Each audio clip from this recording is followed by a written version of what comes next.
If Brian Koberger is the individual who committed these Idaho 4 crimes, why would he overlook so many common sense mistakes that he knew would get him caught?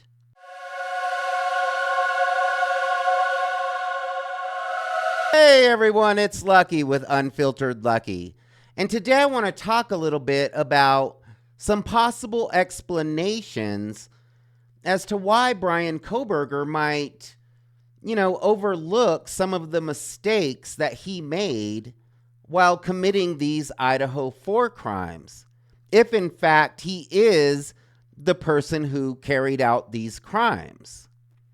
Now, before I start this video, I want to talk a little bit about a video that I'll be uploading tomorrow.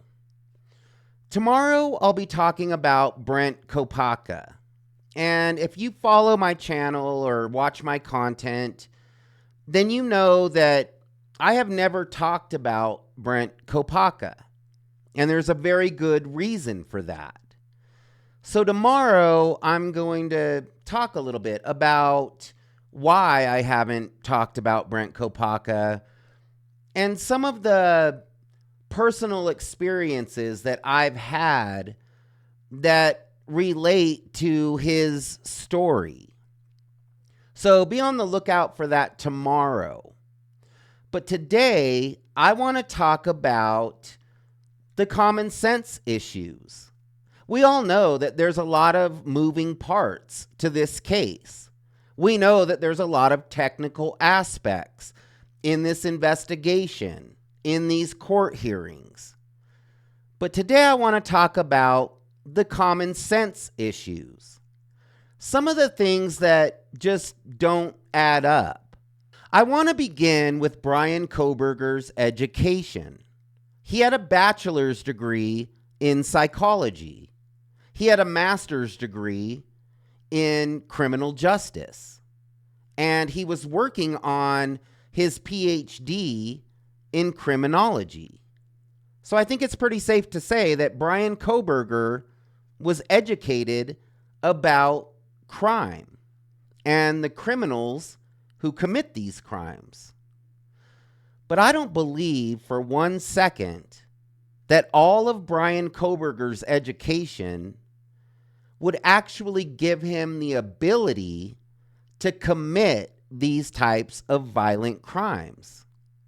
Brian Koberger is knowledgeable about cloud-based forensics and how to collect evidence. He's also very knowledgeable about the court systems. This defendant is described by the people who knew him as highly intelligent and someone who pays very close attention to details. Make no mistake, Brian Koberger knows exactly what is happening in the courtroom during these hearings.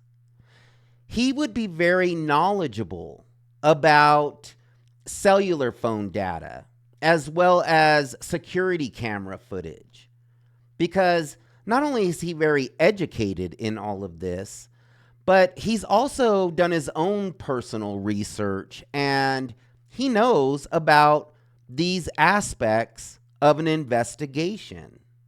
Don't let the fact that he's chosen to remain silent fool you. He's very, very knowledgeable about the court system that he is currently going through right now. So he's very educated about these things. But to commit a quadruple homicide with a knife, that's some next level, stuff. That's next level. That's not, no amount of education or degrees would ever prepare Brian Koberger to commit this type of violent crime. There's a lot of people out there who have taken other people's lives, say with different types of weapons, that would not be able to commit this particular type of crime. It takes a certain type of individual. This was a very personal crime. Whoever committed this crime against these 4 victims would have had to be up close and personal. They would have actually had to be touching their victim as they were taking their lives. This would be a very difficult crime to commit. It would be very difficult, not only physically, but emotionally and mentally. There's not a lot of people who could do this. I don't believe that Bryan Kohberger's education would make him capable of committing these types of violent crimes. But I do think that his education would give him the knowledge of how these investigators are going to collect evidence. I do believe that he's very knowledgeable about security cameras and cell phone data and the process that these investigators are going to go through during the course of this investigation. In my opinion, Bryan Kohberger is likely more knowledgeable than these investigators who we've seen on the stand in these hearings so far. So it seems a little unbelievable that he made some really common sense mistakes while committing these crimes according to law enforcement. Let's start with the first mistake that Bryan Kohberger made, and that is that he drove his own personal car directly to the crime scene. Not only did he drive his own personal car to the crime scene, but he also drove around the area. Now remember, Bryan Kohberger understands the installation and operation of security cameras. So as Bryan Kohberger is driving around this crime scene, he would know that his personal vehicle is being captured on security cameras. So what would be a possible explanation as to why he would overlook these security cameras? This was a very crucial mistake. Why drive your personal vehicle directly to the crime scene when he could have just parked a distance away and walked over to the King Roadhouse and blended in with the students who were already walking around this area that night? Bryan Kohberger is in great shape. He's a runner. So he could have parked a good distance away from the house and just walked over, blending in with the other students. It would have been a lot less obvious than driving around the crime scene repeatedly. But he didn't do that. A possible explanation might be that maybe he didn't plan on committing these crimes that night. Maybe he was just driving around the area to kind of scope things out and maybe just decided to commit these crimes last minute. It's a possibility.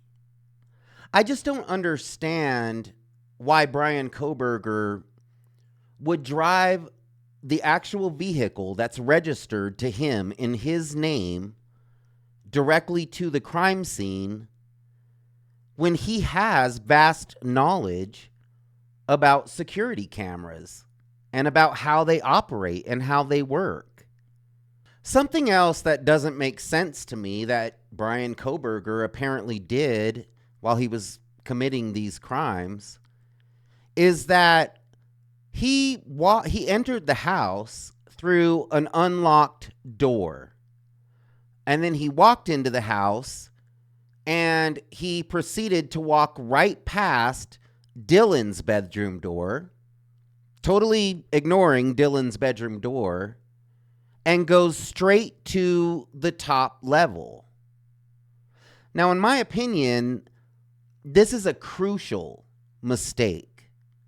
because he wouldn't know what's happening on the floors below him because he didn't check. He doesn't know what's happening on the first floor. He doesn't know what's happening on the main floor, where he entered, because he goes in the house and goes straight up to the top level.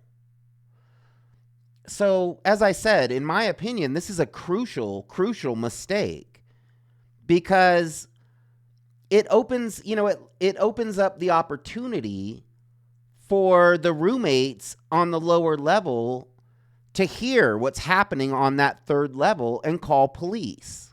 Not only could the people on the lower levels be calling law enforcement, they could be getting weapons of their own and preparing to retaliate. They could be running from the house, or they could be calling friends over who are just across the street. So it would kind of defy common sense for Bryan Kohberger to walk into the house and head straight to the third level without any type of containment on the floors below him.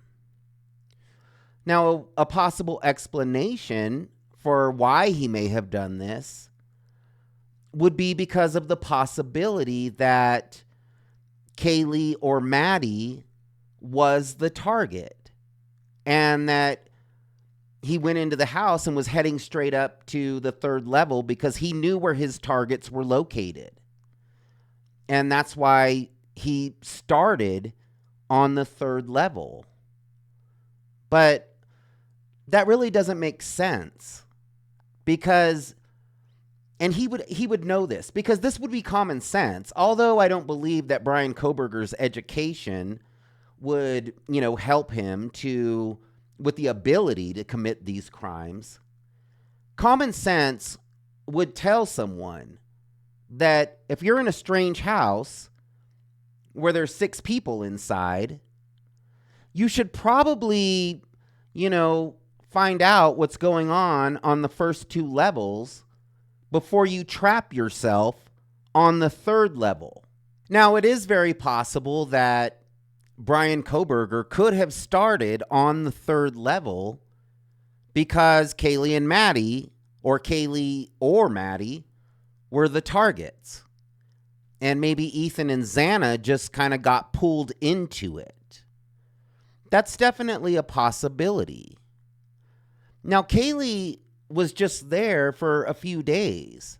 She had come back to the King Road house because she wanted to show Maddie her new car.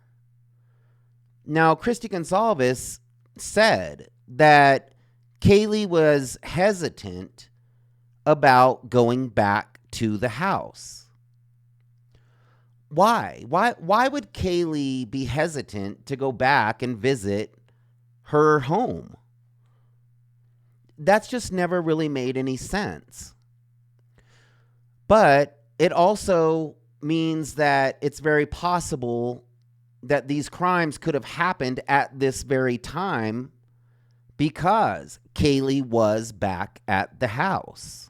Was there a conflict between Kaylee and Jack D after they broke up? Because Jack D basically lived right next door. Or was she having problems maybe with some of the roommates who lived in the King Road house? I feel like whatever Kaylee was unsure about when it came to returning to the house could have played a part in her death. All right, let's talk about the knife sheath. According to law enforcement, Bryan Kohberger left a knife sheath right next to 2 of these victims with his touch DNA on it. Now, do I believe that Bryan Kohberger entered this house holding a knife that was still in the knife sheath? No, that would make no sense at all. That would only leave him with 2 options. The first option would be that he would have to take the knife out of the sheath, which means that his hands would be full. He would have a knife in one hand and a sheath in the other leaving him with no free hand to manipulate his victims or even brace himself. There was a hell of a battle going on down there, according to Steve Gonsalves. Now, another option is that he take the knife out of the sheath and then just discard it and hope to come back and pick it up on his way out, which is a terrible idea, obviously. It is possible that the knife sheath was attached to his belt and maybe was pulled off in a struggle, or maybe even his belt broke. And that's how the knife sheath ended up on the bed next to the two victims. It's a possibility. But I just don't see Bryan Kohberger leaving the accessory to a weapon inside of the crime scene, knowing all of the information that he knows about the collection of evidence. I mean, this is one of the reasons why a lot of people believe 100% that he's guilty and that he is the one who committed these crimes. I just don't see him leaving this knife sheath at the crime scene when whoever did this did not appear to be in a rush. According to investigators' timeline, whoever committed these crimes did not appear to be in a hurry in any way. These are just a few of the common sense issues in this investigation. I mean, you don't have to be a criminal mastermind to know to avoid making these types of mistakes. Something else that law enforcement believes that Bryan Kohberger did was drive back to the house the following morning, or I should say it would be the same morning, but later that morning, to see the activity around the King Roadhouse. Why? Why would he? Bryan Kohberger understands cellular phone data. He understands security camera footage. I have a hard time believing that Bryan Kohberger drove his vehicle, his personal vehicle, directly to the crime scene before committing the crimes. Why would he take the chance and go back? Why would he do that twice? Again, if he wanted to go back and see what type of activity was happening around the crime scene later on that morning, why not park a distance away and walk over? Maybe go take a jog at the band field. Go and blend in. I'm sure there was plenty of people around the King Roadhouse at that time. Why would Bryan Kohberger take the chance of driving his own vehicle back to the crime scene twice? That just does not make sense. That sounds more like a narrative that would be pushed by law enforcement. Maybe Bryan Kohberger just took a chance and was counting on the fact that people wouldn't believe that he was dumb enough to drive his own car directly to the crime scene. That's a possibility. It's just one of the aspects and one of the common sense issues in these Idaho 4 crimes. I mean, we're talking about a vegan with no history of violent crimes who violently took the lives of 4 victims with no problem, with a knife, basically with his hands, and then made crucial mistakes that he knew would get him caught. Thanks for hanging out with me today. I really do appreciate it. And before I say goodbye, I just want to say that, my thoughts are with Pete Altieri from Murder Metal Mayhem, who's in the hospital battling health issues right now. And a lot of people have reached out to me and asked me, how can we help? And one of the ways that you could really help Pete and Jen and his entire family would be to go to his website and purchase one or maybe more of his books or his merchandise.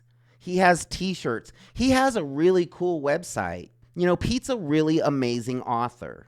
And if you're interested in true crime, which I'm assuming that you are, if you're watching this video, you would really love one of his books. And he does audiobooks where he actually is the narrator. So it's really cool. I'm going to include Pete's website down below and go check it out. Now, also on Wednesday, I'm going to be doing a collaboration video with Nina Kelly. And I'm really excited about this because Nina has a lot of really good information. So we're going to be talking about the Sandra Ladd and Travis and Jamelyn Jutin cases and how, they may tie into the Idaho 4 case. There's a lot of similarities there. So on Wednesday, I'm going to be with Nina and we're going to be talking about that. So stay tuned, and as always, if you liked my video, please hit the like button and subscribe to my channel. I really do appreciate it, and we'll see you next time.